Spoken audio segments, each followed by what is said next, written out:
हितेन भाई, आपने मेरे नाना जी, खेमी बहना और मूंगे के लिए जो जिम्मेदारी निभाई है, बहुत अच्छी बात है। पर आपका, आपके परिवार और धर्मपुर के लिए भी कोई दायित्व है। क्या है वो दायित्व?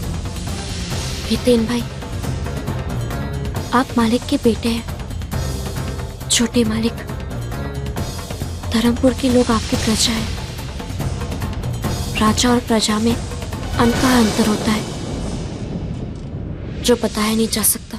ऐसे लग रहा है ये बात तुम नहीं, तुम्हारे रूप में धर्मपुर के मालिक कह रहे हैं मुझे, और ये बात तुम्हें मुझे बोलने का कोई अधिकार नहीं। धर्मपुर के राजा धर्मराज मैयावंशी और संतू वाघेला उनकी एक प्रजा। फिर भी एक रिश्ता बना ना तुम दोनों के बीच। वो रिश्ता राजा की इच्छा से हुआ है। और जो रिश्ता मेरे और खेमी के बीच बना है वो मेरी इच्छा से बना है।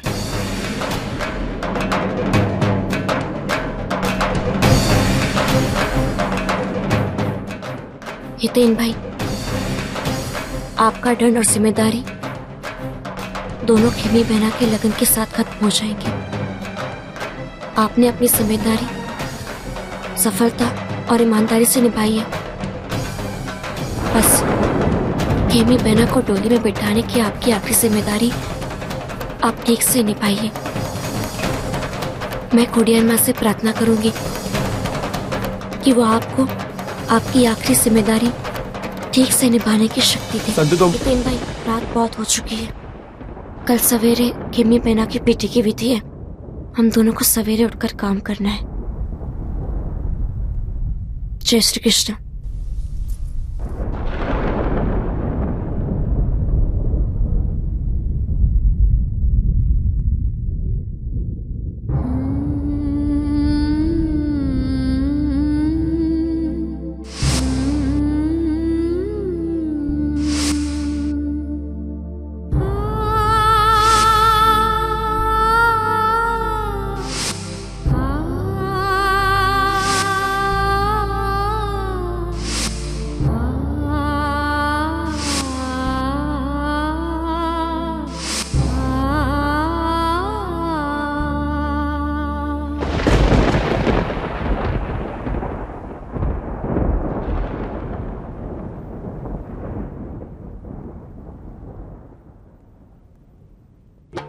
एक पाप होने से रोकने के लिए मैंने कितना बड़ा पाप कर दिया।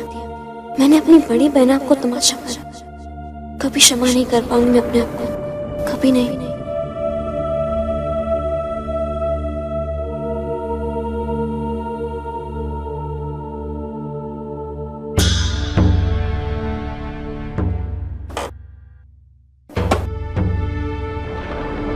संतू,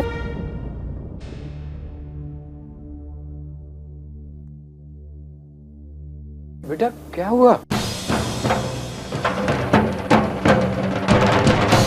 नाना जी, मैं बहुत बुरी हूँ।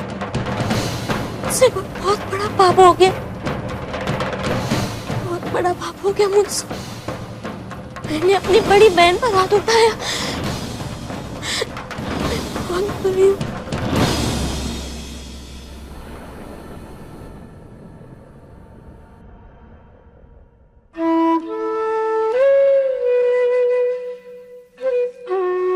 जरूर कोई खास बात होगी बेटा, तभी तूने खेमी पर हाथ उठाया। वरना मैं जानता हूं मेरी संतू कभी कोई गलत काम नहीं करेगी।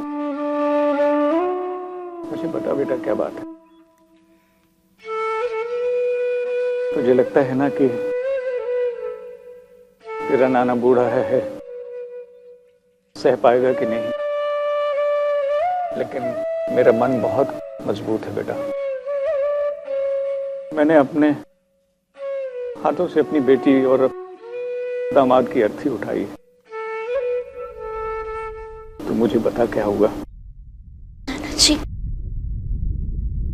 खेमी बहन और हितेन भाई एक दूसरे को चाहते हैं।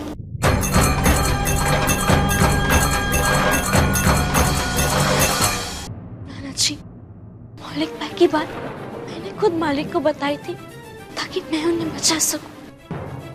पर ये बात मैं मालिक को कैसे बताऊं? अगर ये बात सबके सामने आ गई तो सब कुछ खत्म हो जाएगा, कुछ नहीं बचेगा। मैं क्या करूं नाना जी, मेरे कुछ समझ नहीं आ रहा। तीन भाई की माँ बनकर सोचूं, खेमी बहना की बहन बनकर, या फिर मालिक की पत्नी बनकर। भगवान ऐसा हमारे साथ क्यों करते हैं?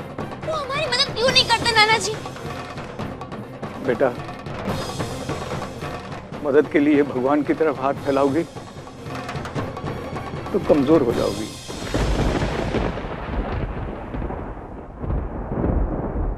भगवान तो केवल रास्ता दिखाते हैं, रास्ते पर चलना तो इंसान को ही पड़ता है ना। भगवान उपदेश देकर चैन की बंसी बजाते हैं, लेकिन हजारों बाणों की सैया पर लेटकर भीष्म को ही घावों की पीड़ा महसूस करनी होती है। कृष्ण जी गीता का उपदेश देते हैं, लेकिन महाभारत तो अर्जुन और कर्ण को ही लड़नी होती। चक्रव्यूह की परीक्षा तो अभिमन्यु को ही देनी पड़ी। तूने केवल बहन, एक पत्नी, एक माँ की भूमिका के बारे में ही सोचा है केवल। लेकिन सबसे महत्वपूर्ण भूमिका तो धर्मपुर की मालकिन की है, उसे क्यों भूलती? खेमी की बहन, मालिक की पत्नी और हितेन की माँ ऐसे मौके पर क्या करती, वो तो मैं नहीं बता सकता बेटा। पर मेरे विचार से धर्मपुर की मालकिन की हैसियत से तुम्हें निर्णय लेना होगा। तुमने गौहत्या के मामले में भी बहुत समझदारी का निर्णय लिया था, और कादम्बरी को संदीप के चंगुल से छुड़ाकर तुमने मालिक और गांव की इज्जत बचाई थी। तुम खुद को इतना असहाय और कमजोर महसूस मत करो बेटा। धर्मपुर की मालकिन की हैसियत से तुम जो भी निर्णय लोगी उसमें मैं तुम्हारे साथ हूं।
मारे आंगणे आसो पालवना झाड़ के बगलो उड़ी गयो रे लोल। मारे आंगणे आसो पालवना अच्छा लग रहा है ना सब कुछ? अच्छा एक बात बता, शादी से पहले दुल्हन हल्दी क्यों लगाती है? दुल्हन शादी से पहले हल्दी इसलिए लगाती है ताकि वो बहुत गोरी हो जाए। तो फिर चंपा कली को तो खूब सारी हल्दी लगाते हैं, क्यों? हाँ।